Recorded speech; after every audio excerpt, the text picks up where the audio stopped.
ये आकाशवाणी है। कार्यक्रम सामायिकी में प्रस्तुत है कोरोना वायरस संक्रमण पर स्वास्थ्य विशेषज्ञ डॉक्टर A.K. वार्ष्णेय से आकाशवाणी संवाददाता सिद्धार्थ सिंह की बातचीत। कोरोना के इस कठिन दौर में बचाव और सावधानी ही कोरोना का इलाज है। इसीलिए हम आपसे यही अनुरोध करेंगे कि आप अपने आसपास स्वच्छता बनाए रखिए, हाथ धोते रहिए, मास्क पहनिए, सोशल डिस्टेंसिंग का पालन करिए और अपने मोबाइल फोन में आरोग्य सेतु ऐप जरूर डाउनलोड करिए।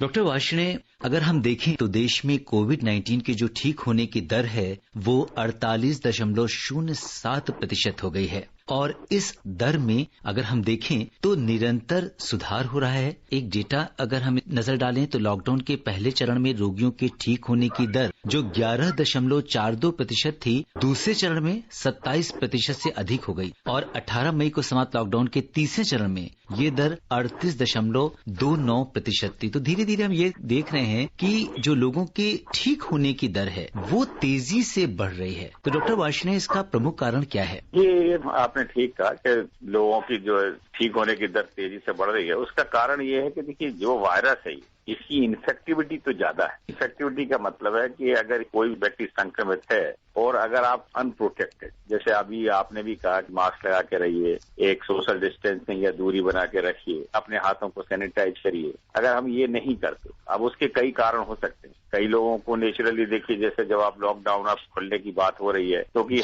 शुरू में जो लॉकडाउन का पर्पज था वो यही था कि कोरोना के ग्राफ को तेजी से ना बढ़ने दिया जाए और जो हमारा इंफ्रास्ट्रक्चर था कि जैसे हॉस्पिटल में बेड को क्रिएट करना और डॉक्टरों के लिए या अदर स्टाफ जो फ्रंट लाइन वॉरियर्स हैं उनके लिए पीपी किट तैयार करना, N95 मास्क तैयार करना, सैनिटाइजर, तो उस समय हमारे देश में इसकी प्रिपरेशन कम थी। आज हमारा देश इस मामले में काफी हद तक आत्मनिर्भर हो गया, तो उसका जो उद्देश्य था वो पूरा हो गया। हम उस हद तक ग्राफ को रोक पाए और वही जो ग्राफ है, क्योंकि जितने भी डाटा देश हमारे देश से आ रहे हैं वो यही है कि लगभग जो मृत्यु दर है वो 3.3% से भी कम है। इसका मतलब है देर सवेर जो है 97% लोग ठीक हो जाएंगे। और अभी ये होता है कि ज्यादातर हमने ये देखा कि 80-85% लोगों में इन्फेक्शन बहुत ही माइल्ड होता है, या तो उनको एसिम्प्टोमेटिक होते हैं जिनको पता ही नहीं लगता कि हमें इन्फेक्शन हो गया, सिर्फ हम उनको टेस्ट कराते हैं। जैसे कोई कोरोना का व्यक्ति पॉजिटिव आया जी, उसके संपर्क में आने वाले उसके घर के मेंबर हैं या संपर्क में जो आए उनका टेस्ट कराया तो हमने टेस्ट में देखा कि वो भी पॉजिटिव आ गए, लेकिन उनको कोई सिम्टम नहीं है। इसको एसिम्प्टोमेटिक कहते हैं या बहुत ही माइल्ड सिम्टम है कि हल्का सा खांसी है, हल्का सा बुखार है, जैसे बहुत से नॉर्मल वायरल इन्फेक्शन में हो जाता है। और वो 5-7 दिन में जब उनकी बॉडी इम्यूनिटी डेवलप कर लेती है, एंटीबॉडी बना लेती है, तो वो ठीक हो जाते हैं। तो जो इसकी ठीक होने की दर है वो लगभग जो है 90% तो अपने आप ही बिना दवा के हो जाता है। 5-7% लोगों में ऑक्सीजन देने के बाद हल्का लंग्स में इन्फेक्शन निमोनिया हो जाता है, उससे हो जाते हैं। हाँ, 3% के करीब जो कि खासतौर से बड़े बुजुर्ग हैं या जिनमें पहले से कई बीमारियां हैं, डायबिटीज है, हार्ट डिजीज है, गुर्दे की बीमारी है, फेफड़े की बीमारी है, HIV की बीमारी है, कैंसर की बीमारी है, या उनको कई दवाइयां ऐसी चल रही हैं जो कि हमारी बॉडी की इम्यूनिटी को कम करते हैं, उन लोगों को जब ये निमोनिया हो जाता है तो उनमें मृत्यु दर काफी हद तक है, 80-90% मृत्यु दर है। तो इसीलिए देर सवेर 90-97% पेशेंट बिल्कुल ठीक हो जाएंगे और यही कारण है कि धीरे धीरे करके जो हमारा ठीक होने का दर है वो बढ़ता चला जा रहा है। और कुछ समय चूंकि वायरस एक बार हमारे शरीर में आ गया तो वायरस का जो प्रभाव है जाने में वो 2 हफ्ते से लेकर 4 हफ्ते तक लगता है। तो इसीलिए अगर आने के बाद वो 2 से 4 हफ्ते लेंगे लोग ठीक होने में, तो इसलिए वो पीरियड जब निकल जाएगा तो ये नंबर जो है ठीक होने का है वो और भी बढ़ता चला जाएगा। और एक स्टेज पे आप देखेंगे कि सभी लोग लगभग 96-97% लोग ठीक हो गए, केवल 3% लोग ही जिनको दुर्भाग्यवश जिनकी मृत्यु हो जाए। बहुत महत्वपूर्ण बात डॉक्टर साहब आपने यहाँ पे बताई है। आपसे डॉक्टर वार्ष्णेय एक बात और जानना चाहेंगे, चूंकि आप मेडिसिन विभाग और आपका इतना लंबा अनुभव रहा है चिकित्सा के क्षेत्र में, यहाँ पे एक बात ये आती है कि कोविड-19 के केस में जो ऑक्सीजन सैचुरेशन लेवल की बात की जाती है कि ये 95% से सामान्य लोगों में अगर ज्यादा होना चाहिए और धीरे धीरे जो ऑक्सीजन सैचुरेशन लेवल है वो कोविड-19 पेशेंट्स का घटता जाता है। तो ये किस तरीके से हम चेक कर सकते हैं या इसमें क्या कुछ तब ये बताता है ऑक्सीजन सैचुरेशन लेवल?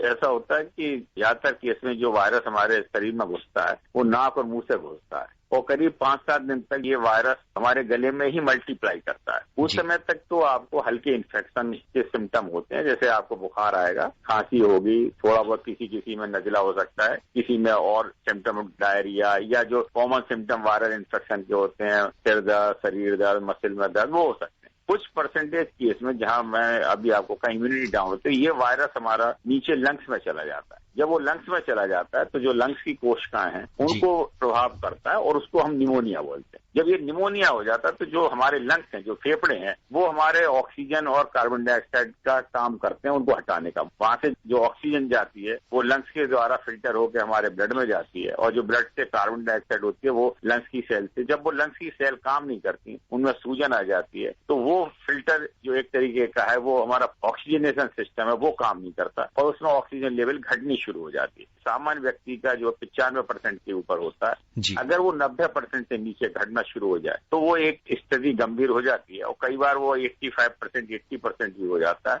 जब इस तरीके की चीज होती है तो व्यक्ति को सांस लेने में कठिनाई होने लगती है, उसको सांस भारी होने लगता है, उसकी मसल्स तेज चलने लगती हैं और उसको लगता है कि ही गैस्पिंग फॉर द ब्रेथ। और उस समय उसके सिस्टम पे चूंकि ऑक्सीजन और सारे शरीर में नहीं जाएगी, उसके ब्रेन में नहीं जाएगी, उसके हार्ट के नहीं जाएगी, उसके और अंगों का भी जो काम है वो प्रभावी हो सकता है। हार्ट पे भी असर आ सकता है, उसके ब्रेन में उसको जो ऐसा लगता है कि नींद सी आ रही है या सोने का मन कर रहा है, या कई बार उसको दौरे भी पड़ सकते हैं, बेहोशी भी छा सकती है, या उसके गुर्दे भी खराब हो सकते हैं बाद में सेकेंडरी इन्फेक्शन होने से, तो वो सेकेंडरी कॉम्प्लिकेशन होती है। डॉक्टर साहब, बुखार है और 102 फीवर है और बाकी सिम्टम्स कोई और नहीं है, तो किस तरीके से किसी चिकित्सक के पास जाके या कोरोना का टेस्ट कराना चाहिए या क्या करना चाहिए? देखिए, अगर केवल बुखार है तो इनको अभी मॉनिटर करना चाहिए और अगर उसमें खांसी नहीं है या कोई सांस लेने में तकलीफ नहीं है तो इतनी कोई आवश्यक नहीं है टेस्ट कराने के लिए। और अगर बुखार के साथ खांसी आ जाती है या उनको सांस लेने में तकलीफ होती है या कोई और परेशानी आ रही है तो जरूर इनको नजदीकी स्वास्थ्य केंद्र में जा सकते हैं। सरकार ने हेल्पलाइन नंबर भी दिए हैं, वो इनको और ज्यादा जानकारी दे सकते हैं कि किस स्टेज पे आपको टेस्ट कराने की जरूरत है। केवल बुखार कई बार सामान्यतः वायरल बुखार या फीवर होता है जो 1-2 दिन में उतर जाता है, लेकिन हाँ उसके लक्षण को नेग्लेक्ट नहीं करना। अगर वो बुखार लंबा परसिस्ट करता है या उसके साथ गले में जो है खराश होनी शुरू हो जाती है, गले में दर्द होना शुरू हो जाता है, खांसी आनी शुरू हो जाती है, नाक में छींकें वगैरह आनी शुरू हो जाती है या सांस लेने में तकलीफ, तो तुरंत ही नजदीकी स्वास्थ्य केंद्र पर जाए।